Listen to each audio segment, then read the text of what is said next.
할렐루야. 네, 반갑습니다. 네, 저는 배광희라고 하고요. 3년 반 전에 3년 반 전에 라오스로 선교사로 나가게 되었습니다. 이번에 이렇게 건강 관리차, 발목이 좀 안 좋고 또 건강 검진도 받아야 하고 또 좀 쉼도 필요하고 해서 겸사겸사 한국에 들어오게 되었습니다. 2018년 5월 14일에 이제 파송을 받았는데 그날이 저희 딸 생일이어 가지고요. 5월 14일이 의미 깊은 날이었는데 5명이 나갔다가 이제 큰 아들은 작년에 대학 입시차 한국에 들어왔고요. 지금은 이제 딸 2명과 저희 부부 4명이서 라오스에 살고 있습니다. 넘겨주세요. 네, 우리 말씀 한번 같이 읽도록 하겠습니다. 뭐 길지 않으니까 다 같이 합독해서 12절 후반절부터 같이 읽도록 하겠습니다. 시작. 항상 복종하여 두렵고 떨림으로 너희 구원을 이루라. 너희 안에서 행하시는 이는 하나님이시니 자기의 기쁘신 뜻을 위하여 너희에게 소원을 두고 행하게 하시나니 모든 일을 다음 절이 잘렸네요. 모든 일을 원망과 시비가 없이 하라. 이게 이제 14절. 네, 잘 보이시죠? 모든 일을 원망과 시비가 없이 하라. 딱 써 있습니다. 네.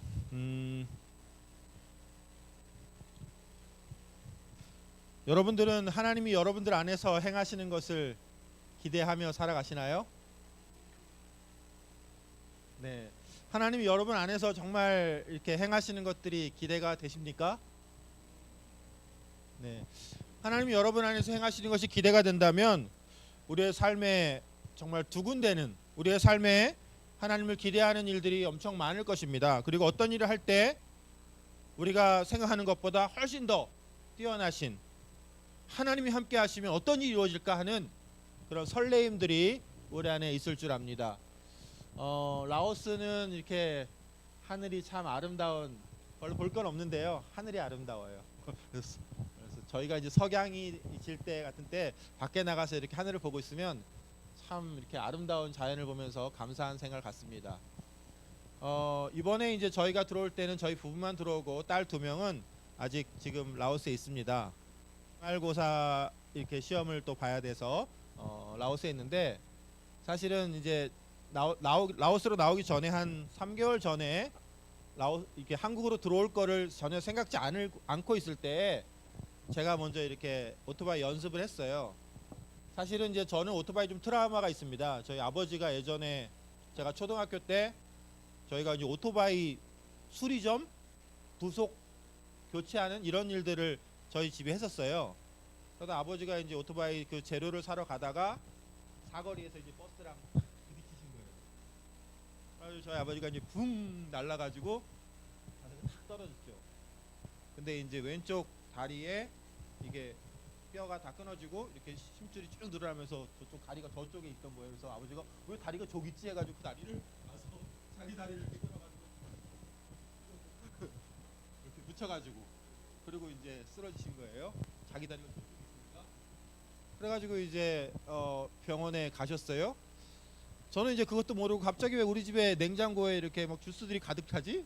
어렸을 때라 이제 병문안 오신 손님들이 주스를 다 사갖고 오니까 그걸 이제 어머니가 이제 가지고 오신 거예요. 그래서 이제 나중에 들어봤더니 이제 아버지가 그렇게 다리가 그런 절달되는, 그래서 세브란스 병원에 입원을 했는데 그 신촌에 있는 병원 의사들은 아마 불구가 되거나 아니면 휠체어를 타고 평생 다녀야 될 거라고.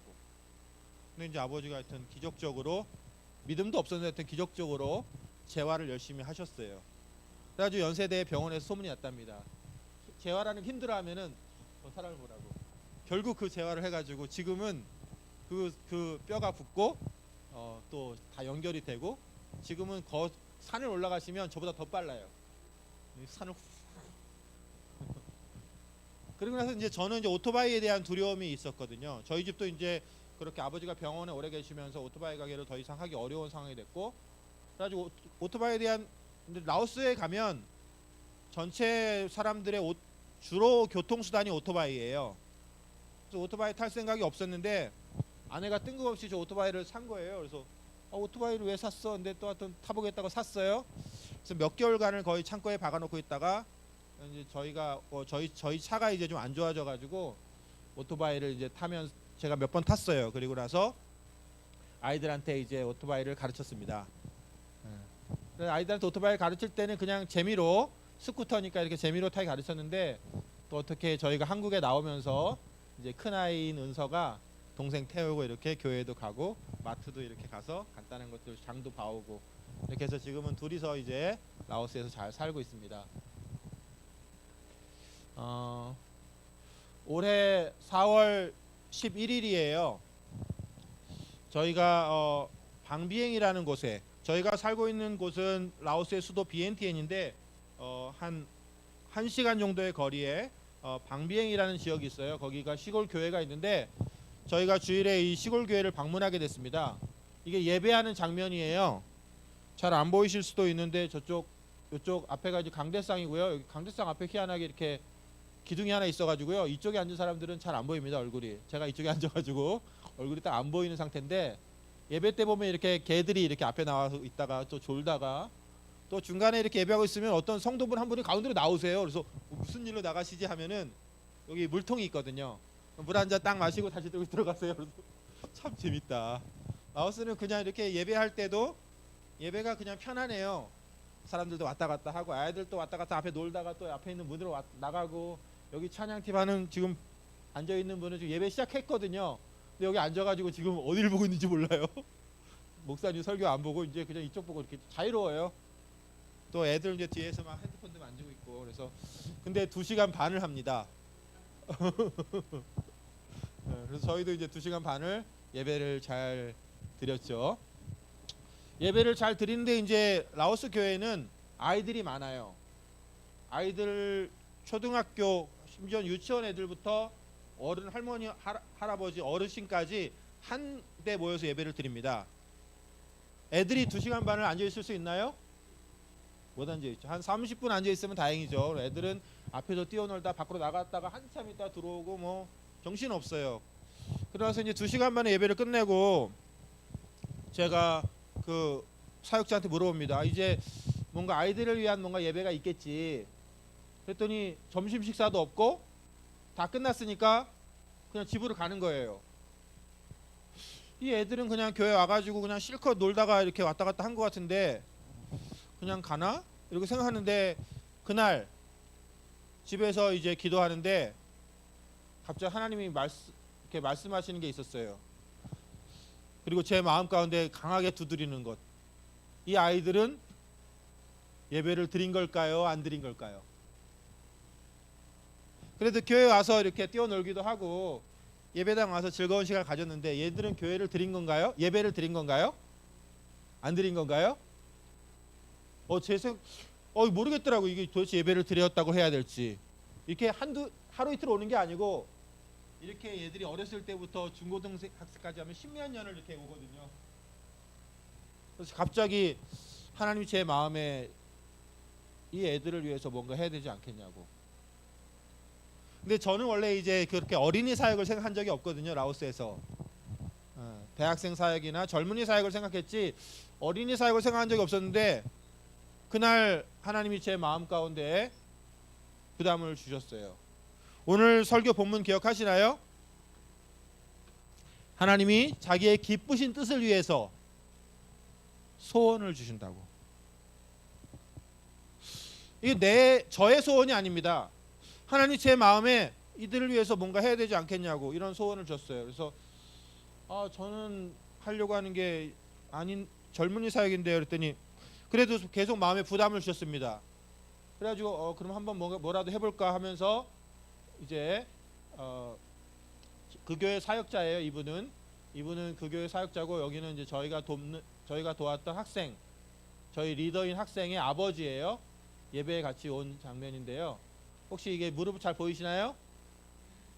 제가 무릎을 많이 굽힌 상태예요. 근데도 제가 지금 키가 제일 크죠? 혹시 키 작아서 고민하신 분 있으면 라오스로 오세요.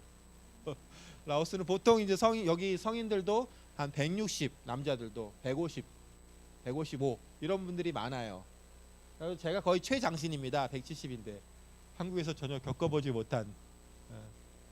양재길 목사님 오시면 서장훈이에요. 그래서 이제 그날 예배를 드리고 하나님 어떻게 해야 될까요? 기도하는 중에 하나님이 마음을 주셔서 그럼 하나라도 한번 해보자. 그래가지고 이제 한 책을 영어로 된 어린이 주일학교 책을, 어린이 주일학교 책이 아니죠, 어린이 동화책을 이렇게 한쪽에다가 복사를 하고 이쪽에다가 이제 제가 처음으로 한 권을 번역을 시작했어요. 한 권을. 근데 한 권 번역하는데 이게 시간이 오래 걸립니다. 혹시 이제 선교사니까 당연히 언어를 잘하겠지 생각하실 수 있는데요. 제 수준은 초등학교 1학년 정도의 수준입니다. 라오스 수준이. 뭐 잘 봐줘야 한 3학년. 그러니까 초등학교 1학년생이 번역하려니까 쉬운 일이 아니잖아요. 그래서 이제 나름대로 사전 찾아가면서 이제 이 책 번역을 한 권을 했어요. 근데 이 한 권이라는 게 그냥 한 스토리입니다. 처음에 한 권은 사실 이건 아니고 노아의 방주 이야기를 한 권을 제가 이제 번역을 했어요. 며칠에 걸쳐 가지고 번역을 다 한 다음에 야 이거를 번역하려 내가 혼자 하려고 했더니 너무 힘든 거예요. 라오스를 하려고 했더니 그래가지고 안 되겠다 하고 그러면은 혹시 라오스에서 이렇게 어린이 사역하시는 분 누군가 해가지고 라오스에서 어린이 사역을 제일 잘하시는 어린이 사역을 약 15년 정도 하신 한 분을 만났어요. 혹시 그분한테 자료를 받을 수 있을까 했더니 그분도 다른 역할을 했는데 어린이 주일학교 사역에 대해서 주일 공과에 대해서는 별로 마음이 없으시다 그래가지고 알겠다 그럼 제가 한번 해보겠다고 하고 식당에서 이제 그날 며칠 지나서 밥을 먹는데 제가 오늘 같이 먹는 분한테 그런 얘기를 했어요. 내가 이런 책을 번역하고 싶은데 어떻게 해야 될지 모르겠다고. 혼자 하려고 했더니 이거 뭐 도저히 혼자 번역할 수 있는 수준이 아니라고. 그랬더니 그때 그분이 저기 앉은 사람, 저 사람이 번역을 잘하는 식당에서 난데없이 이제 식당에서 한 자매를 만났어요. 그 자매가 여기 있는 칸문이라는 자매입니다. 이 자매는 어린이들에 대한 관심이 원래 많은 사람이에요. 그래서 주일학교 찬양에 대해서도 이렇게 자기가 콘티를 짜가지고 아이들 율동 연습도 시키고 그걸 심지어 동영상을 이렇게 담아가지고 저한테 이게 12곡을 담은 10곡인가 12곡을 담은 곡이 있다면 CD로 저한테 보여준. 그래가지고 이 자매가 또 아주 번역도 잘한다고 알려줘서 이 자매한테 이제 영어로 된 그 책을 번역을 맡겼습니다. 근데 여러분들 이제 한국 사람들은 뭐 만약 일주일 안에 해달라 그러면 좀 늦어도 뭐 한 8일, 9일 이렇게 하잖아요. 근데 여기는 일주일 안에 해달라고 하면 2주, 3주가 지나도 좀 바빠서 아직 못했는데 그러면 한국 사람들은 속 터지죠. 내가 정말 번역자를 잘못 구한 거 아닌가. 왜냐면 일주일 안에 해준다고 해놓고 그걸 막 3주, 한 달 걸리고 있으니까. 그래가지고 사실은 처음에는 되게 막 답답했어요. 그래가지고 화가 막 나다가 그래도 참아야지. 그러면서 다시 생각해 보면 아까 본문 말씀 기억하시나요? 뒤에 아까 안 보였던 글씨 뭐 있었죠? 모든 일을 원망과 시비가 없이 하라. 그래서 제가 마음에 부글부글 끓었을 때도 절대 화내면 안 되겠다. 그래서 참고 이제 첫 번째 번역한 걸 받았어요. 근데 놀라운 거예요. 번역이 너무 잘 된 거예요. 제가 어떻게 아냐고요? 그래도 보면 알아요. 읽어보는데 너무 이해가 잘 되는 거예요. 초등학생 1학년 수준인 제가 봐도 라오스어를 봐도 이해가 너무 잘 돼요.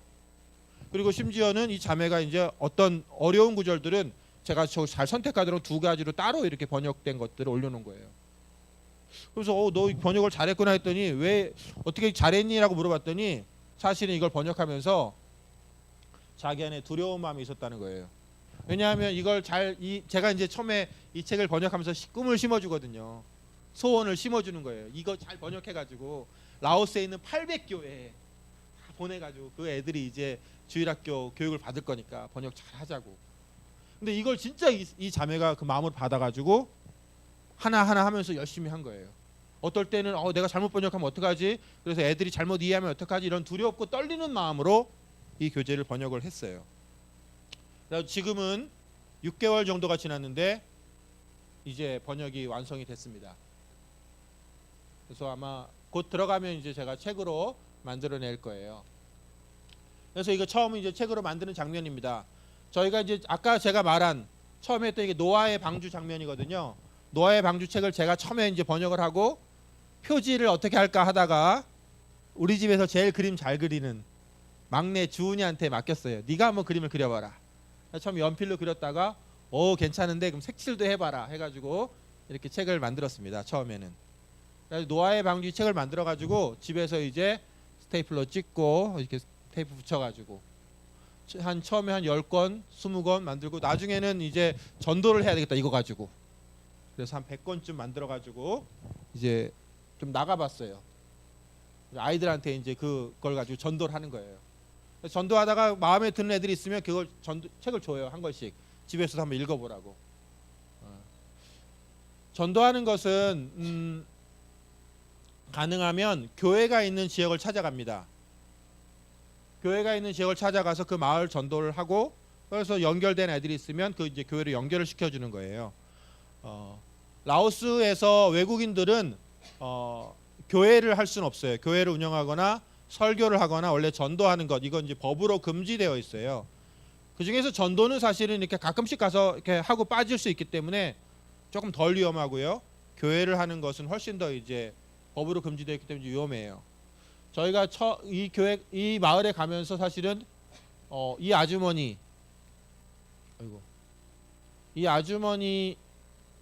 이름은 쩌이예요. 쩌이의 뜻은 말랐다는 뜻이에요. 어렸을 때 태어났는데 너무 말라가지고 엄마가 이제 쩌이라고 불러준 거예요. 그래서 이 아줌마가 이제 처음에 갔더니 이제 바느질을 하고 있어요. 그래가지고 혹시 어떤가 하고 이제 딱 찾아가가지고 말을 거는데 라오스는 일단 모르는 사람이 오면 어떻게 할 것 같아요? 그 집에서 모르는 사람이 찾아오면 어떻게 할 것 같아요? 딱 두 가지를 먼저 합니다. 처음에는 의자를 갖다 줘요. 일단 모르는 사람이 와도. 그리고 물을 한 잔 떠줍니다. 되게 성경적이죠? 아마 복을 받으려고 그러실 것 같아요. 그래서 의자를 갖다 주고 물을 한 잔 주더라고요. 그래서 이제 처음에 뭐 이런저런 얘기하면서 복음을 전했어요. 놀랍게 이 아주머니가 복음을 받아들였어요.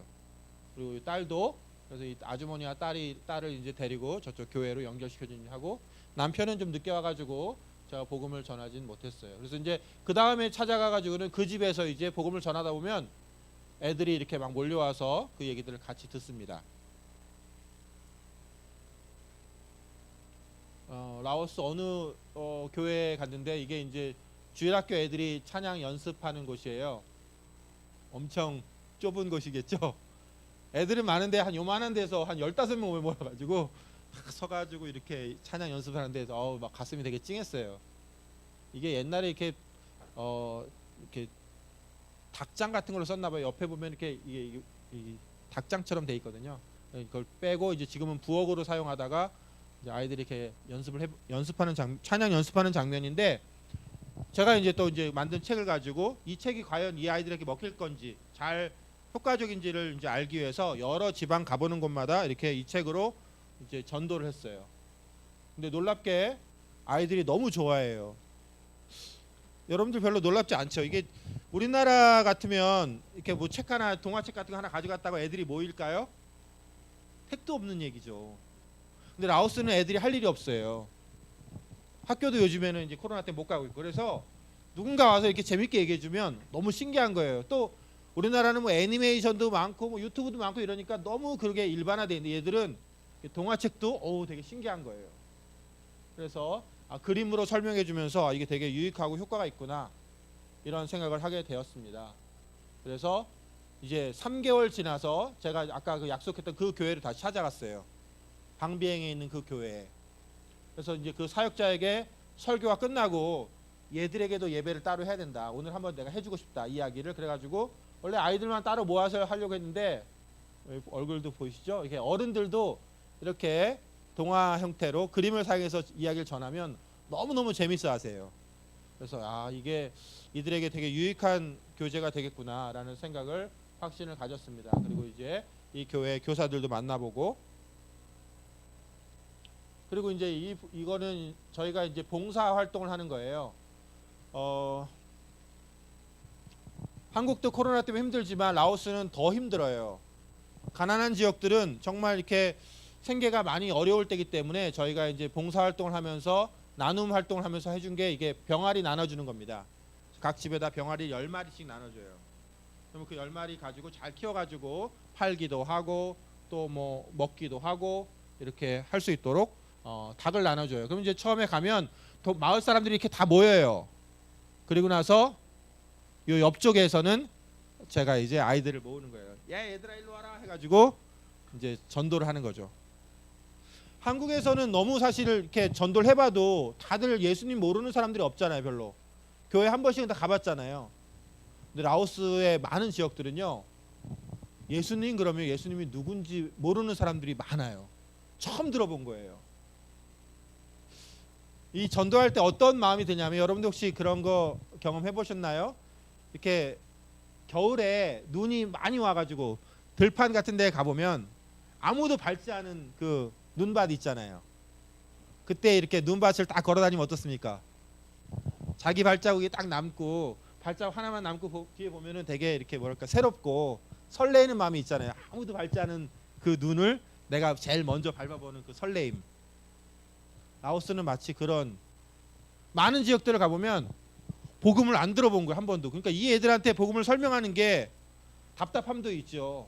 그러나 너무 설레임이 있어요. 이 복음이 이제 이들에게 처음으로 전해지는구나. 그래서 이제 그 짧은 제 실력이 얘들하고 딱 맞기 때문에 얘들 눈높이에 얘들을 하는 초등학교 1학년 수준이나 제 수준이나 딱 맞아요. 그래가지고 아이들은 오히려 참 재미있게 이 이야기들을 듣습니다. 이렇게 이야기하다 보면 어떨 때는 이렇게 스님도 관심 있어가지고 무슨 얘기하나 이렇게 들어보러 옵니다.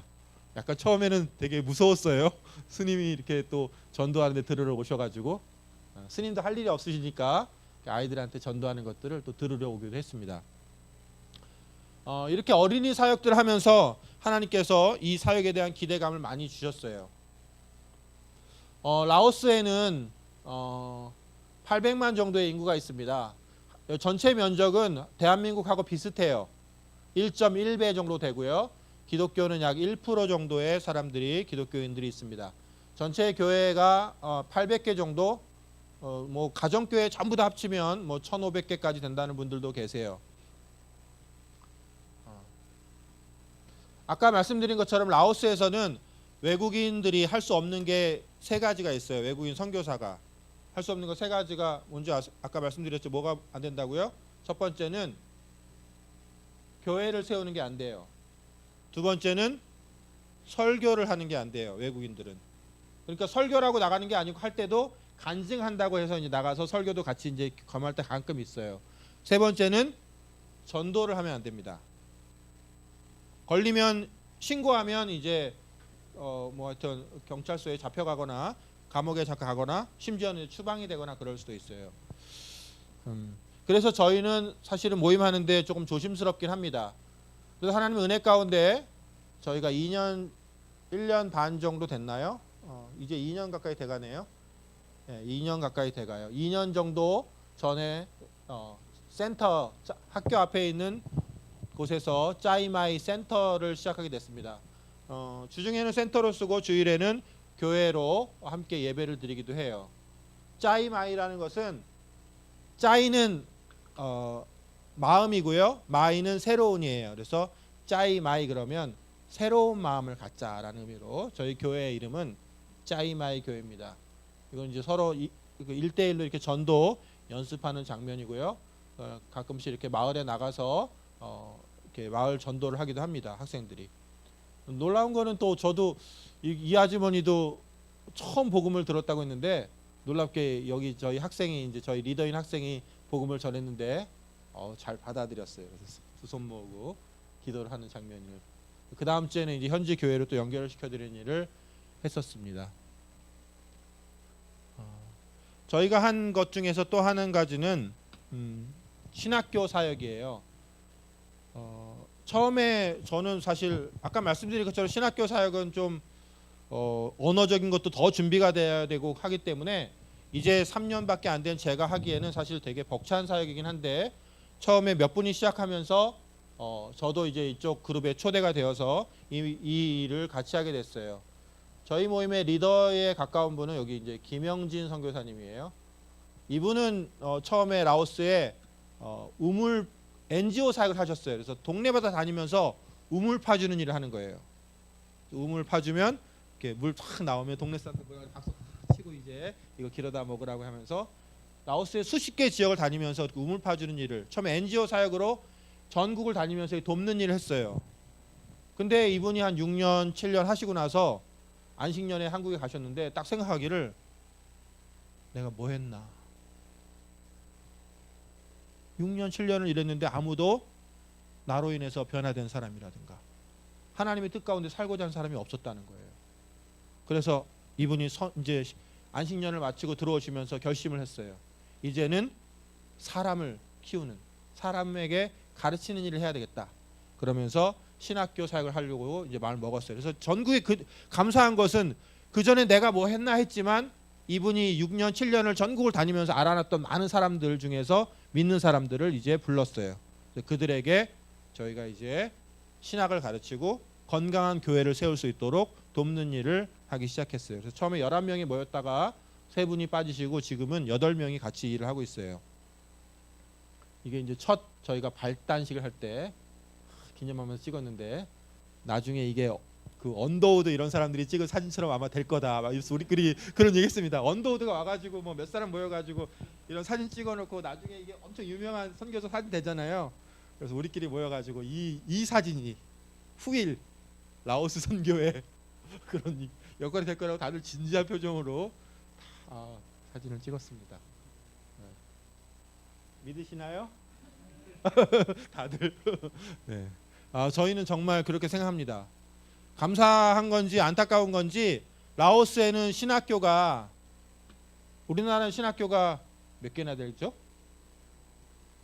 모르죠. 하여튼 수십 개, 수백 개 될 거예요 아마. 근데 라오스는 원래는 신학교가 이제 공식적인 신학교 하나 있었거든요. 근데 그 신학교조차도 요즘에 재정이 어렵고 그래가지고 몇 년째 지금 교육을 못 하고 있어요.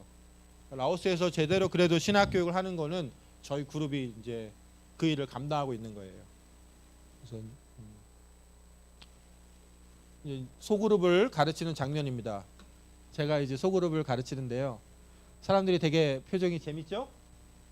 그렇죠? 제가 언어를 굉장히 잘하는 것처럼 보이시죠? 제가 강의가 뛰어나서 이런 게 아니고 이날 가르치는 내용은 아주 단순한 거예요. 소그룹 어떻게 하냐, 새 신자가 오면 어떻게 할 거냐 이런 거 물어봤어요. 그랬더니 이 사람이 반가워 앉아서 인사한다 그래서 그렇게 하면 안 된다. 나가서 악수 한번 하면 악수해야 된다. 끝나면 어떻게 할 거냐, 잘 가라. 그러면 안 된다. 끝나면 다음 주에 또 오고 먹을 거 하나 갖다 줘야 된다. 이런 얘기 하는 거예요 지금. 보통 한국에서 이런 얘기 하면 얼마나 썰렁합니까 목회자들한테. 그렇죠? 재밌어 하잖아요. 누구나 할 수 있는 그건데 이들은 이런 교육들도 별로 받아본 적이 없는 거예요. 그러니까 정말 우리가 가지고 있는 작은 것들도 이들에게 나누었을 때는 하나님이 일하시는, 이들이 너무 재밌게 이것들을 듣는 걸 보면서 저도 참 은혜가 되었었습니다. 이렇게 이제 저희가 교육을 시작한 지가 이제 1년 반 정도 됐어요. 그래서 3개 그룹으로 나눠가지고 그룹당 20여 명씩 해서 한 60여 명의 사람들을 지금 가르치고 있습니다. 2년 반 정도의 과정을 거치면 이제 이들이 이제 졸업을 할 수 있어요. 함께 이렇게 공부하는 장면도 있고, 이 장면을 제가 뽑은 것은 저희 교육을 하다 보면 이제 이런 게 있잖아요. 교육을 하면은 이렇게 잘 가르치고 전도 이렇게 하고 나서 마무리 기도 이렇게 하는 거라고 이렇게 설명을 하잖아요. 그러면 이제 그거는 그냥 이렇게 실제 전도가 아니기 때문에 마무리 기도 다 대충 하거든요. 근데 제가 깜짝 놀란 거는 이 형제가 이렇게 전도하고 마무리 기도 이렇게 하는 거 하는데 갑자기 마무리 기도 시작하는데 막 한 3분을 간절히 기도하는 거예요. 이거 연습인데 여기도 다 지금 같은 믿는 사람이고 이미 목회자인데 사역자인데 막 간절히 새신자처럼 기도하고 있어. 정말 이들은 순수하구나. 가르쳐주면 그냥 가르쳐준 대로 새신자를 위해서 간절히 기도하세요 했더니 이 사람이 진짜 새신자라 생각하고 간절히 그 사람을 위해서 기도하는 걸 보고 정말 다르다. 오히려 하나님이 정말 일하시는 것들에 대한 더 기대감이 됐어요. 사실 라오스라는 나라는 동남아시아 나라 중에서도 가장 가난합니다. 옆에 태국 우리 태국 그러면 어떤 생각 드시죠? 그냥 동남아의 한 나라잖아요. 태국은 천국 다음입니다. 천국 다음 태국. 이들에게는 그만큼 선망의 나라예요. 한 번도 못 가본 사람들도 물론 많고. 이들은 너무 가난하고 정치적으로도 힘이 없고 맨날 다른 나라의 지배를 받고, 라오스에는 공장이 별로 없어요. 생산하는 것도 없고, 어떻게 보면 참 소망이 없어 보여요. 맨날 회사 일 끝나고 나오면 와서 맥주 마시는 게, 지금도 농경사회고 거의. 그런데 하나님이 보시기엔 그렇지 않습니다. 이들은 너무 순수합니다. 이들은 오히려 하나님 말씀 하나만 줘도 그걸 잘 감사히 받는 그 마음이 있어요. 우리는 사실 유튜브 틀면 넘쳐나잖아요. 설교, 찬양 넘쳐나서 이 귀한 줄 모르는데, 이들은 아주 작은 거 하나도 감사히 받을 줄 알아요. 제가 여기 한국에 온 다음에도 저한테 유일하게 이렇게 잘 연락해주고 제 상황을 물어봐주는 저희 동역자입니다. 완사이. 저희가 이 신학교에 여러 사람이 왔지만 제가 이제 가장 가까이서 동역하고 있는 형제 사역자예요. 그래서 하나 이제 수료할 때마다 이제 한 기, 두 기 해서 지금 3번, 7번 교육을 해야 되는데 대부분 3번 정도의 교육을 했습니다. 1년 반 정도 지나면서.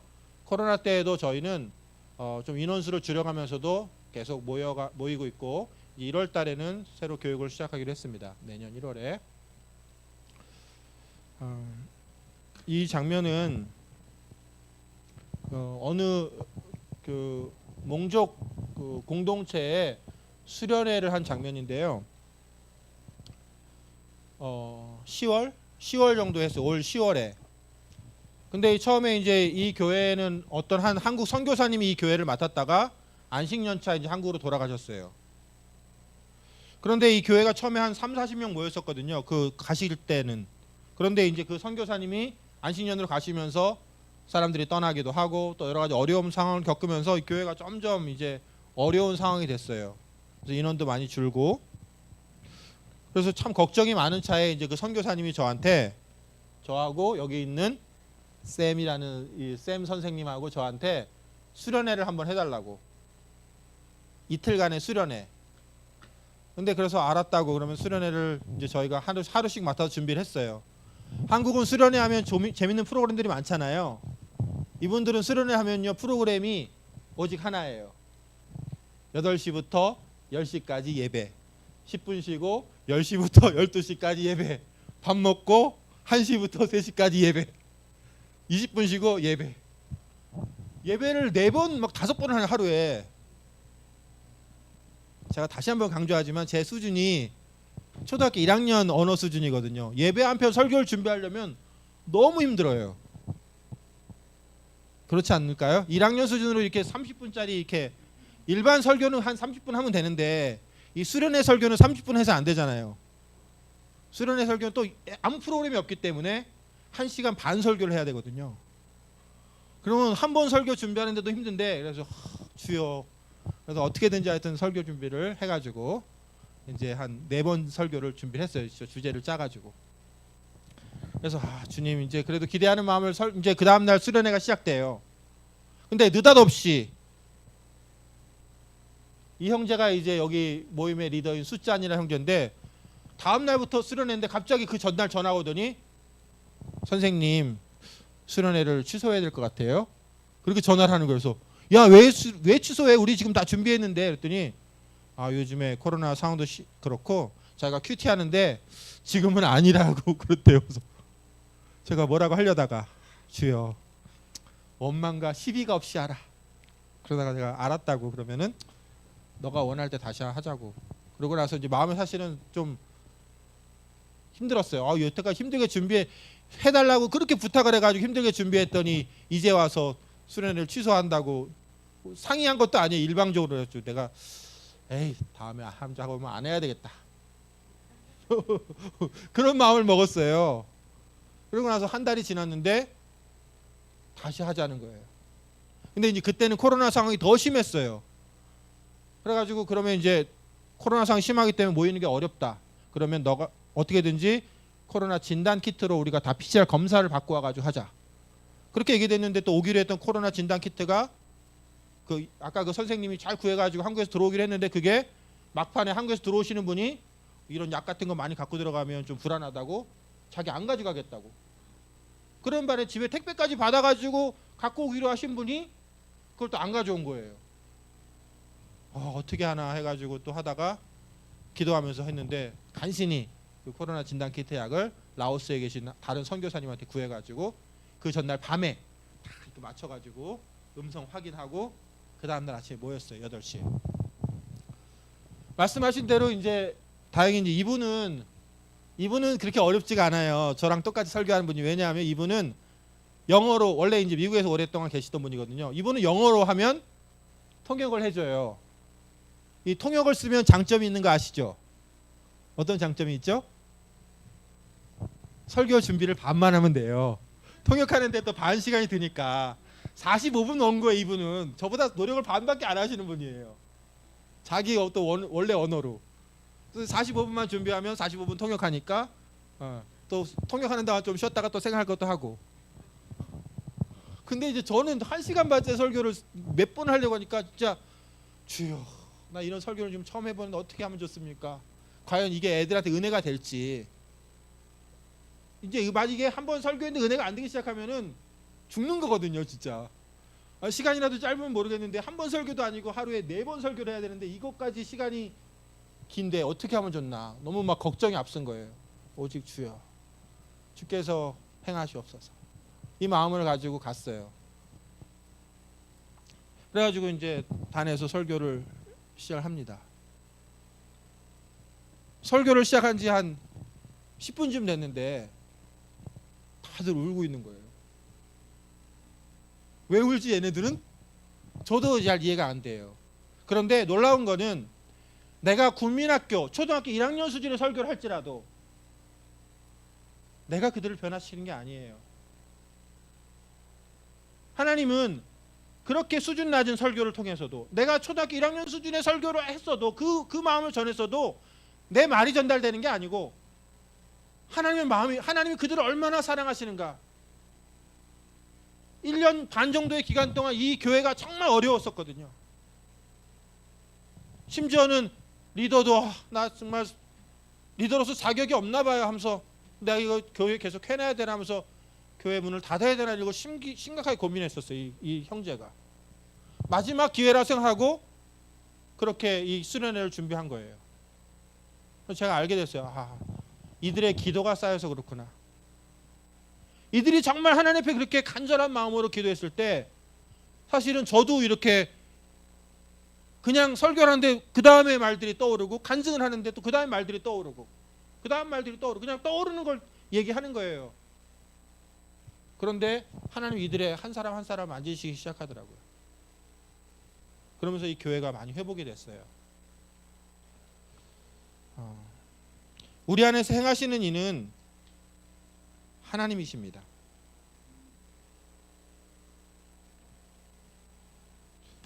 조금 더 얘기하겠습니다. 이거는 이제 저희가 8월에 전도 여행을 떠났어요. 라오스 지역을 저희가 많이 가본 게 아니고 라오스의 중부지방 한 1시간 정도 거리를 주로 왔다 갔다 하고 라오스 북부지방은 이제 처음 전도 여행을 떠난 곳이에요. 우돔사이라는 곳인데요. 한 번도 이제 가보지 않은 아무런 정보도 없이 그냥 여기 경비행기를 타고 내렸어요. 이 경비행기 혹시 좀 타보셨나요? 경비행기는 큰 비행기하고 전혀 달라요. 활주로 이렇게 뭐 길게 갈 필요도 없습니다. 그냥 쑥 떠요. 뜰 때도 별로 도움받을 게 필요 없어요. 떠도 막 뭉텅뭉텅합니다. 어떨 때는 조금 기상 조건이 안 좋으면 되게 불안합니다. 그래서 이 비행기를 타고 처음 가보는 지역에 갔어요. 그리고 나서 이제 사실 이번에는 뭐 전도하려고 간 게 아니고 그 지역들을 좀 알아보고 싶었거든요.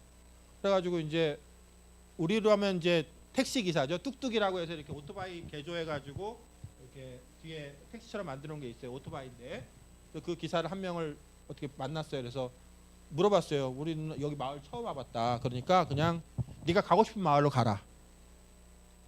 아무 마을이든지 네가 가고 싶은 마을로 가라. 그랬더니 이 사람이 너무 가까운 건 말고 한 30분에 1시간 거리에. 그랬더니 이제 이 사람이 뭐 운전을 툴툴툴툴 해가지고 한 마을을 찾아갔어요. 그래가지고 우리를 딱 내려줘요. 그리고 1시간 후에 1시간 반 정도 후에 만나자. 그리고 이제 그 마을에 내려갔습니다. 그래가지고 처음 보는 마을이죠, 당연히. 지역도 처음이고. 그래가지고 이제 걷다가 첫 번째 집에 이렇게 파란색 셔터문이 딱 내려져 있어요. 그 파란색 셔터문 아시죠? 이렇게 소리 나면 드르륵 하고 올라가는 거 있잖아요. 이렇게 감겨가지고 옛날 철문. 요즘에는 그런 게 별로 없는 것 같은데 그 파란색 셔터문이 이만큼 내려와 있고 한 밑에 10cm쯤 15cm 이렇게 떨어져 있어요. 그 집 앞을 지나가는데 음악 소리가 들려오는 거예요. 찬양 소리는 아닙니다. 근데 약간 팝송 같은 음악 소리가 들려오는 게 뭐지 하고 제가 이렇게 그걸 이렇게 바라보다가 누구 있어요 하고 물어봤는데 이제 안에서 주인이 문을 열어주는 거예요. 샤타문을 쭉 올려가지고 그래서 들어간 집이 이제 요 집입니다. 네. 이 집에 이제 이 형제는 나이가 22살이에요. 와짱이라고 하는데 부인은 몇 살쯤 돼 보이세요?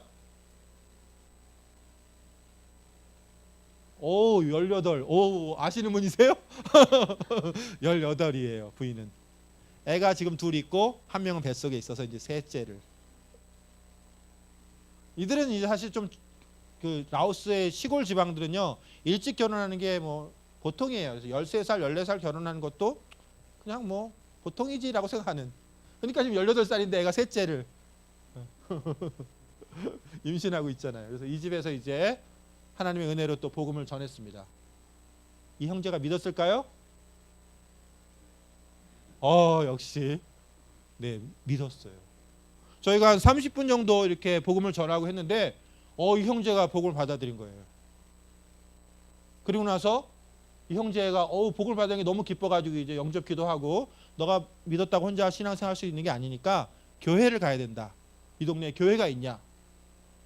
교회가 없는 마을이 훨씬 많거든요. 놀랍게 이 형제 우리 마을에는 교회가 없다. 단지 가정 이렇게 집에 가정 예배하는 처소가 있다. 한번 가보자.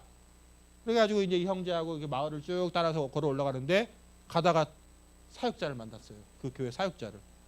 그래가지고 얘가 이렇게 믿게 됐으니까 이제 내일부터 다음 주부터 얘를 좀 잘 인도해 달라고 얘기를 하고.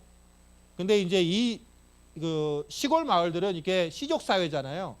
그래서 어른들이 다 같이 살기 때문에 혼자 믿는다고 사실 할 수 있는 게 아니고 부모가 반대하면요 교회 가기가 굉장히 어려워요.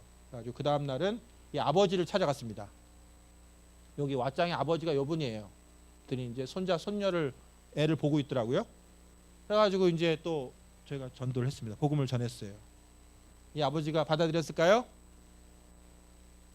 이 아버지는 열심히 잘 들었는데 복음을 받아들이진 않았어요. 그래가지고 마지막 부탁을 했죠. 우리가 이제 당신의 축복기도 해주겠다고 이제 축복기도 해주고 당신은 아직 하나님이 좀 나중에 기회를 다시 줄 거니까 당신 아들부터 먼저 준 거다. 그러니까 아들이 교회 가는 건 막지 말아달라. 그래서 이제 아들이 교회 가는 걸 막지 말아달라 부탁을 하고 저희가 왔어요. 그리고 가서 이제 그러니까 첫째 날 만나고 그 다음 날 그 사역자한테 우리 다음 날 다시 갈 거야 했더니 애들을 모아온 거예요. 애들을 한 동네 애들을 한 30명 또 모아가지고 전도를 좀 하라고 저한테. 그래서 또 우리 또 무기가 있잖아요. 항상 가방에는 항상 그 어린이 동화 성경이 있잖아요. 또 꺼내가지고 어린이 동화 성경 또 얘기해주고 몇 명 애들도 나눠주고 그 교회에 또 이렇게 좀 상황을 충분히 듣고 오게 되었습니다. 그러면서 저희가 느끼게 된 게 우리는 처음 갔던 마을이고 아무것도 준비한 게 없지만 하나님이 예비하신다는 거예요. 이 철문같이 내려져 있는 그 방어막이 있는 것 같지만 그 작은 노랫소리를 듣고 문을 열었을 때 하나님이 그 가정을 축복하신다는 거예요.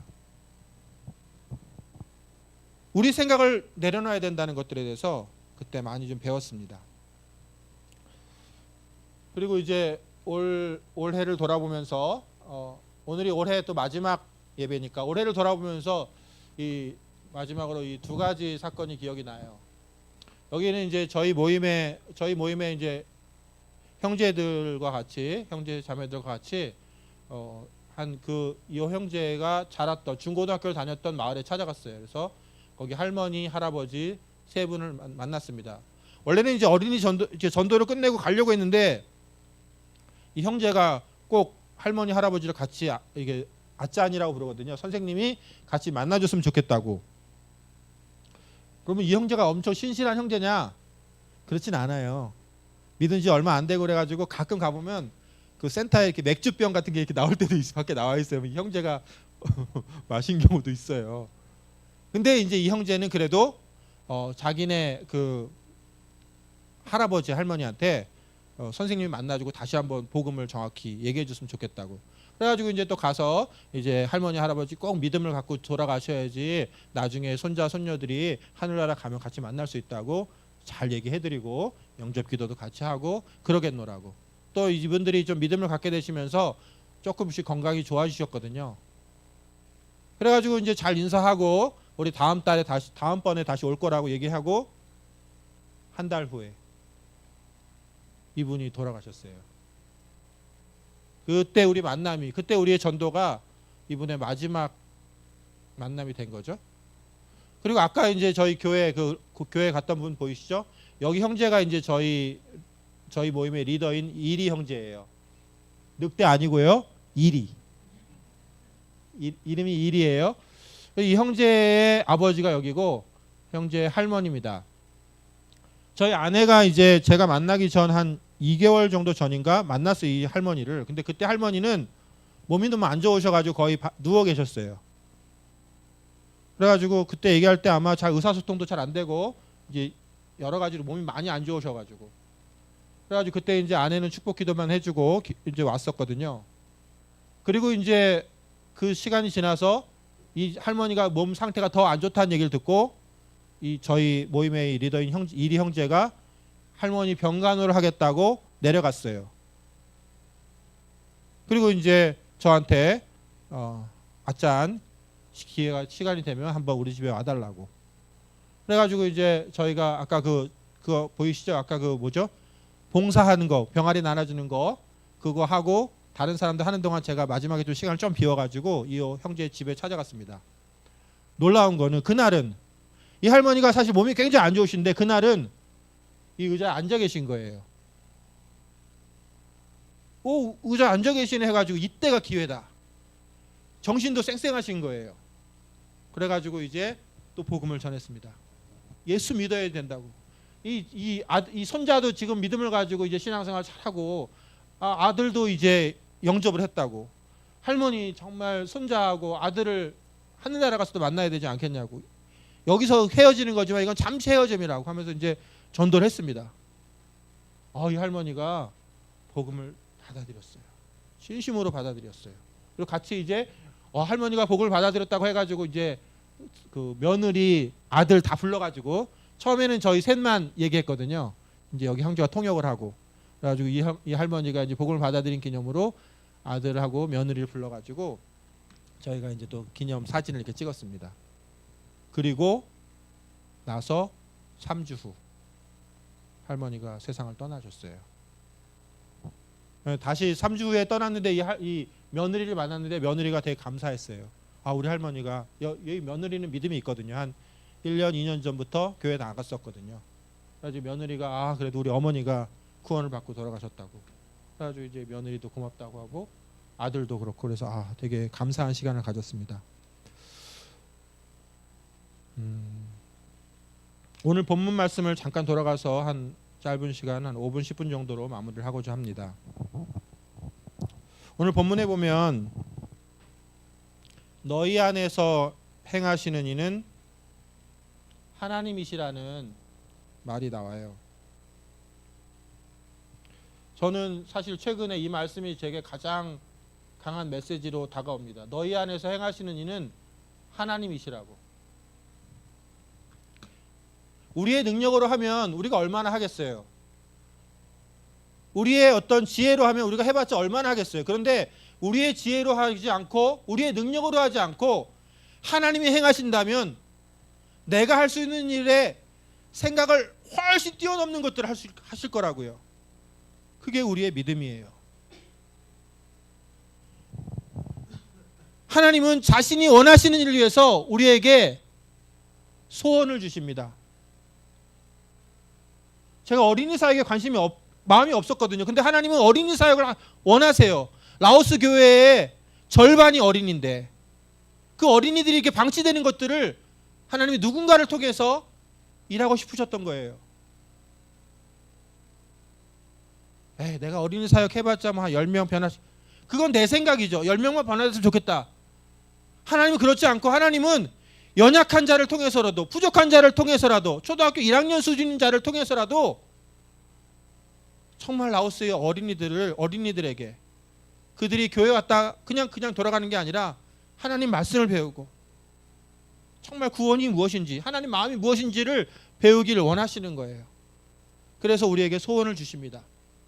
그렇게 하나님이 우리 안에 주신 그 소원은 내가 꿈꾸는 꿈이 아니기 때문에 우리가 정말 하나님이 일하시도록 마음을 비운다면 그 다음부터는 하나님이 하시는 거예요. 그게 어떻게 보면 어렵죠? 내가 마음을 비우고 하나님 일하시게 하는 게 어떤 것인지에 대해서 마음을 좀 구별하기 어렵죠? 그게 아주 통상적으로 설교자들이 많이 얘기하잖아요. 하나님께 맡겨라. 마음을 비우고 하나님 일하시도록 하라. 도대체 어떻게 하라는 거야? 그 얘기를 해드릴게요. 어떻게 하라는 건지. 도대체 어떻게 하는 거냐면 저도 물론 다 알지 못합니다. 그러나 우리가 어떤 일을 행할 때 먼저는 기도예요. 하나님이 행하시옵소서. 근데 이 기도 안에 정말 진실함이 있어야 돼요. 내 말로 변화시킬 수 없고 내 말로 할 수 없다는 거에 대한 분명한 인정이 있어야 돼요. 거기서 또 내가 앞서가려고 하지 않고 하나님 정말 이 일을 하나님이 행하시옵소서. 그러면 그때부터는 그게 정말 우리 마음이 진실하게 하나님께 드려지면 그때부터 하나님이 이제 일하시기 시작하세요. 제가 이렇게 상담하거나 이런 걸 좋아하는 스타일이 아니거든요. 조곤조곤 잘 들어주는 걸 못해요. 근데 정말 어떤 사람을 만날 때 하나님 저 사람 오늘 만나는데 하나님이 일하시옵소서. 내가 정말 마음을 비우면 내가 말하지 않아도 그 사람이 막 술술술 얘기하는 거예요. 그리고 내가 조금만 얘기해도 어떨 때는 답을 막 혼자 찾아가고. 그런데 그럼 걸림돌이 뭐냐면 두 가지가 있어요. 걸림돌은 요 아까 보였던 우리 안에 있는 게 중요한 그 두 가지가 있는데 하나는 뭐였죠? 모든 일에 원망과 시비가 없이 하라고 했는데 우리 안에는 그게 아주 강력해요. 원망이 뭐냐면 관계거든요. 틀어지면 너 때문이야. 너가 그렇게 했으니까 그렇지. 뭔가 일이 잘못될 때 되면 그걸 누군가에게 이렇게 전가하려고 하는 거예요. 그 원망하는 마음이 생기는 것은 하나님의 뜻을 따라 하는 게 아니고 내 의지가 강한 거예요. 그 다음에 막 시비를 가립니다. 뭔 일을 하려고 하면 일이 당연히 어려운 일이 생기는 거예요. 성경은 우리에게 원망할 만한 일이 반드시 생길 것이고 시비를 따지고 시비 때문에 문제가 될 일이 생길 것이고 그때 주님을 의지하라는 거예요. 아까 어린이 사역을 처음 시작할 때도 저 혼자 하려고 하는 게 아니고 원래 세 사람이 같이 하기로 했거든요. 근데 시간 지나면서는 다들 빠지셨어요. 물론 이제 좀 다들 약간 사이드에서 돕는 거고 결국 제가 메인 사역을 다 하게 됐거든요. 그거를. 그러면 나중에는 그런 생각 들거든요. 처음에 같이 하기로 해놓고 이 3년차밖에 안 된 나한테 8년차, 9년차 되신 분들이 이렇게 맡겨놓고 뒷짐지고 있고 서운할 수도 있거든요. 아니라는 거예요. 오히려 거꾸로 생각하면은 그분들이 처음에 함께 해주셨기 때문에 나도 용기를 가지고 시작할 수 있었고 오히려 내가 시작할 때 그분들이 빠져주시고 또 다른 분들이 합류하면서 이게 일이 더 잘 될 수도 있는 거예요. 그러니까 그건 내 생각이지. 이렇게 해야만 잘 된다고 하는 건 내 생각이지. 내 생각대로 안 될 때 우리가 화가 나거든요. 약속해놓고 왜 안 지켜? 그건 그 사람이 하나님과의 관계에서 해결해야 되는 부분이고 내가 그 사람을 정죄하거나 판단해서 돌리는 게 아니에요. 아니 지금 2주 안에 다 번역해준다고 해놓고 어떻게 한 달이 넘어가. 내가 그 사람을 원망한다고 해서 이게 되어지는 게 아니에요. 그는 그 나름대로 하나님 앞에 두렵고 떨림으로 이걸 번역을 하고 있었던 거예요. 우리가 하나님의 일을 하려면 두 가지가 필요한 거예요. 하나는 우리의 마음을 하나님께 비우는 거예요. 비운다는 말이 어려운 것 같지만 아주 사실은 간단해요. 진실하게 하나님이 하시옵소서를 말하면 돼요. 하나님, 내 의지와 내 옛날 성품대로 하나님이 이거 하려고 하는 게 아니고, 내 옛날 알았던 지식과 뭔가 이걸로 이 사람을 설득해서 복음을 전하려는 게 아니고, 하나님이 하시옵소서. 그 마음이 간절하면 복음을 전할 때도 하나님이 움직이기 시작하세요. 하나님이 움직이시면 내 논리가 별로 정연하지 않는데도 불구하고 그들이 변화되기 시작해요. 여러분들 어떤 사람은 그럴 거예요. 선교사면 다 전도하고 선교하는 거지. 사실은요, 라오스에서는 전도도 이렇게 불법이기 때문에 실제로는 한 80% 90%의 분들은 10년 되셨어도 전도를 한 번도 안 하신 분들도 계세요. 많으세요. 제가 더 드러내고 자랑하려고 함이 아니에요. 하나님이 마음을 주시면 우리의 가진 것으로 하려고 하면 이제 그 다음부터는 분명히 그 다음에 뭐가 생기냐면, 여러분의 힘으로 하다 보면 분명히 원망과 시비가 생겨요. 여러분이 주님의 일을 한다고 해놓고도 여러분의 힘으로 하기 시작하면 조금 시간 지나다 보면 원망과 시비가 생겨요. 원망은 관계입니다. 관계가 틀어지기 시작해요. 그런데 여러분이 주님의 것으로 하기 시작하면 오히려 관계가 세워져요. 그분들이 나를 조금밖에 안 도운 것 같아도 하나님이 또 이렇게 하시는 거구나 하고 하다 보면 어느 순간 또 그분들이 함께하고 계세요.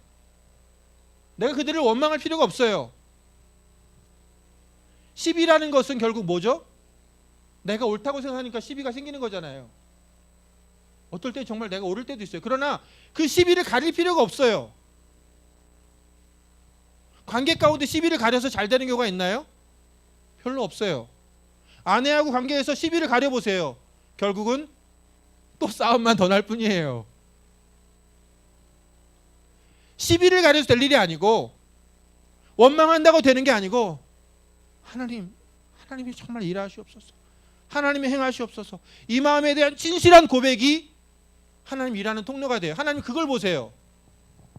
너의 마음을 정말 네가 비우고 하나님께 의지하고 있는지를.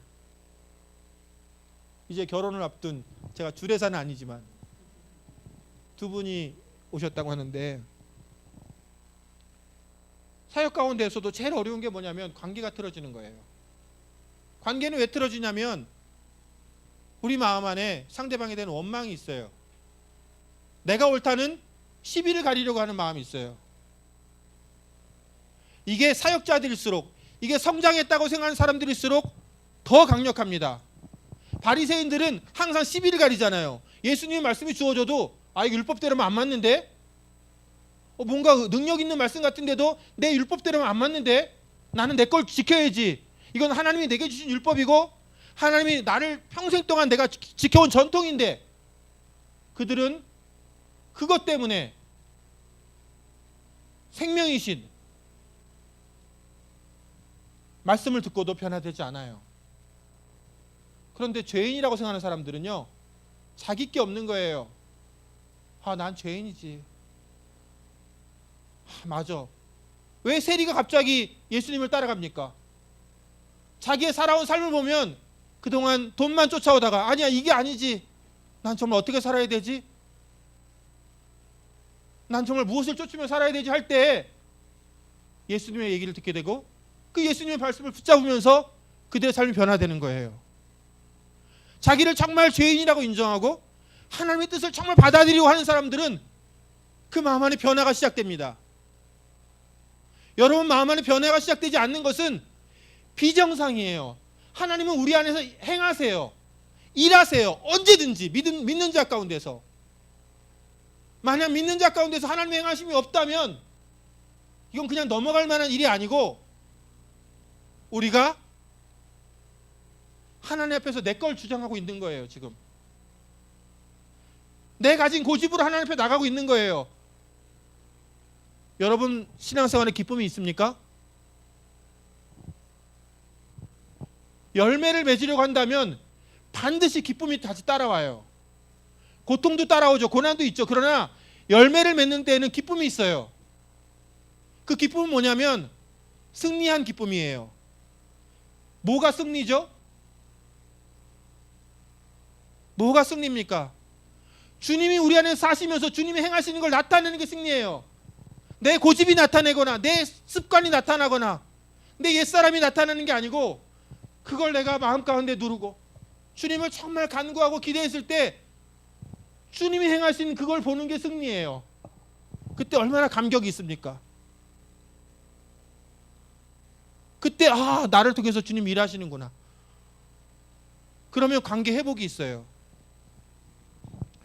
제가 라오스에서 한국에 들어왔을 때 5일 만에 저희 아버지를 만났거든요. 그리고 나서 그 다음날 아버지랑 같이 식사를 처음 만나서 했는데 그 다음날 아버지가 코로나에 확진되셨어요. 그리고 저는 마주보는 데서 먹었고 아버지 왼쪽에 어머니가 계신데 어머니는 괜찮았고 제 대각선 쪽에 있는 저희 아내가 4일 정도 후에 코로나 확진됐어요. 그리고 그 다음날 저희 장모님이 확진됐어요. 이렇게 이제 다 연결이 된 거죠. 아니 지금 한국에서 좀 이제 들어와서 치료도 받고 좀 뭔가 의미 있게 좀 생활할까 했더니 아버지 확진돼서 입원해서 들어가. 부인은 확진돼서 저쪽 화정에 살아. 장모님 부천에서 확진돼서 계셔. 그래서 제가 또 이제 음식을 좀 준비해가지고 갑니다. 가서 전해주고 가까이 있지도 못하고 집 앞에다가 놔두고 여기 와가지고 아버지 잘 들어가세요 하고 인사하고 며칠 뒤에 또 아내 또 이렇게 또 음식 같은 거 싸가지고 전해주고 잘 지내 하고 집으로 가고 또 그 다음 날 또 싸가지고 장모님 댁에 가가지고 계단 밑에서 장모님 안녕히 계세요 하고 되게 어떻게 보면 좀 왜 선교사로 나오면 뭔가 하나님이 이렇게 돌보주시는 게 있어야 되잖아요. 그렇지 않습니까? 이게 확진돼서 있다면 이게 좋은 소문도 아니고 근데 제가 이제 집에 혼자서 있으면서 기도하면서 본의 아니게 이제 저도 나가지도 못하고 이제 생활하면서 놀라운 일들을 경험했어요. 제가 여태까지 1년 동안 아버지한테 전화했던 것보다 아버지가 병원에 계신 동안 더 많이 전화한 거예요. 매일 전화하잖아요. 아버지 어떠세요? 아버지 둘째 날 이제 통화하실 때 이제 이 코에다가 산소 끼고 그 다음에 그 다음에 이제 인계로 맞으시니까 이제 아무래도 이렇게 통화하기 힘드신 거예요. 그러니까 몇 마디 얘기하시다가 힘들다 그만 끊자 전화 다 끊어요. 그럼 또 그 다음 날 또 전화해요. 아버지 오늘은 좀 어떠세요? 하면 또 이렇게 하면 그래도 아버지 힘내셔야지 이렇게 회복될 수 있어요. 꼭 드세요. 그 전에 이제 그러면서 제가 이제 매일매일 통화하면서 아버지에 대한 마음이 새로워지더라고요. 그리고 이제 저희 누나도 아버지랑 얘기하는 걸 되게 싫어하거든요. 그런데 누나도 결국 그렇게 아버지하고 또 얘기하게 되고 그러면서 코로나가 어떻게 보면 되게 힘든 일이지만 하나님 이걸 통해서 관계를 회복시키는 것들을 보게 됐어요. 너무 감사했어요. 그리고 나서 제가 이제 저희 교회에 또 한 분이 이제 코로나에 걸리셨는데 12일 정도 지나서 만났어요. 그래서 제가 그분이 저를 부르시더라고요. 그래서 이길순 집사님이란 분인데 부르셔가지고 할 얘기가 있대요. 그래서 무슨 얘기냐고 그랬더니 자기가 코로나를 있는 동안에 놀라운 일이 있었다고. 미워하는 사람들이 많았는데 다 용서가 되더라는 거예요. 왜 용서가 돼요? 그랬더니 이게 혹시라도 자기도 어떻게 될지 모르잖아요. 또 갑자기 미각을 잃어버리고 후각을 잃어버리고 그러니까 두려움이 확 들어오는 거예요. 나 이러다가 정말 문제가 되는 거 아니야? 그러니까 이제 그날을 앞둔다고 생각하니까 내가 미워해봤자 이게 무슨 의미가 있는가? 얼른 용서해야 되겠구나. 하나님 앞에 자신을 보게 된 거예요. 그리고 사람들을 용서하기 시작한 거예요. 그 전까지 몇 년을 묵혀오던 용서하지 못한 감정들을 코로나 확진돼가지고 병상에 누워서 한 사람씩 용서하는 거예요. 하나님 내가 그동안 이 사람을 미워했습니다. 그런데 나도 이제 하나님 앞에 갈 수도 있는데 내가 정말 용서하기 근데 그 용서하는 마음조차 하나님이 주시는 거예요. 우리는 어떤 일들을 볼 때 도대체 왜 이런 일이 하나님 앞에도 원망하잖아요. 하나님 왜 이런 일들이 일어나나요? 하나님께도 마찬가지인 거예요. 하나님께 원망하면 그 이스라엘 백성들은 하나님이 준비해 주신 것들을 결국 얻지 못했어요. 그런데 우리가 하나님 원망하지 않고 하나님 허락하신 거라면 이 일을 통해서라도 하나님이 하실 일을 하시옵소서. 이렇게 말할 때 놀랍게도 좀 부끄럽지만 저희 누님이 저한테 처음으로 3년 반 만에 처음으로 이제 선교 후원을 하셨어요. 본인이 이제 깨닫게 된 게 있었죠. 사실은 이제 가정에서도 어려운 일이 있었거든요. 뭐 그걸 오늘 얘기하지는 않겠는데, 여러분들 삶에 보면 분명하게 원망과 시비가 생길 만한 일들이 있을 것입니다. 그러나 중요한 것은 하나님은 믿는 자 안에서 행하세요. 행하시는 게 정상이에요. 행하시지 않는 게 정상이 아니고 하나님은 믿는 자 안에서 행하시는 게 정상이에요. 그리고 그 행하실 때 어떻게 행하시냐면 우리 마음 안에 소원을 주세요. 근데 우리가 중요한 건 우리가 하나님이 우리 마음에 주신 소원을 선택하는 게 아니고 많은 때에 자기의 성품을 선택하잖아요. 자기 살아왔던 방식을 선택하잖아요. 그러니까 하나님이 일하시는 걸 제한하는 거예요. 때때로 우리가 관계가 어려울 때 어떤 생각 하나요? 나도 내가 먼저 좀 화해를 할까 회복하고 싶은데 우리는 실제로 다가가면 어떤 생각을 취하죠? 옛날 자기 방식을 취하는 거예요. 마음은 원이라고 하지만 실제로 취하는 거 보면 옛날 방식을 취해요. 그리고 다시 깨어지죠. 깨어져도 사실은 괜찮아요. 그러나 믿음은 무엇이냐면 내가 정말 하나님을 의지해서 주님의 것을 선택하는 것이에요. 그렇게 선택하고 주님의 소원을 우리가 붙잡을 때 우리를 통해서 하나님의 기쁘신 뜻이 이루어질 것이라 생각합니다. 오늘이 이제 2021년을 마무리하면서 내년 2022년을 우리가 바라보고 있어요. 2022년에는 우리 안에서, 내 안에서 일하시는 하나님을 경험하시기를 축원합니다. 하나님이 여러분 마음 가운데 하나님의 기쁘신 뜻을 심으시기를 축원합니다. 그 기쁘신 뜻이 우리의 순종을 통해서 아름다운 열매로 나타나기를 축원합니다. 그리고 한 해가 마무리될 때 정말 주님께, 주님 이거 내가 한 게 아니고 주님이 내게 그 심으신 그것을 내가 순종했을 때 정말 하나님이 이렇게 아름다운 열매를 맺게 하셨군요.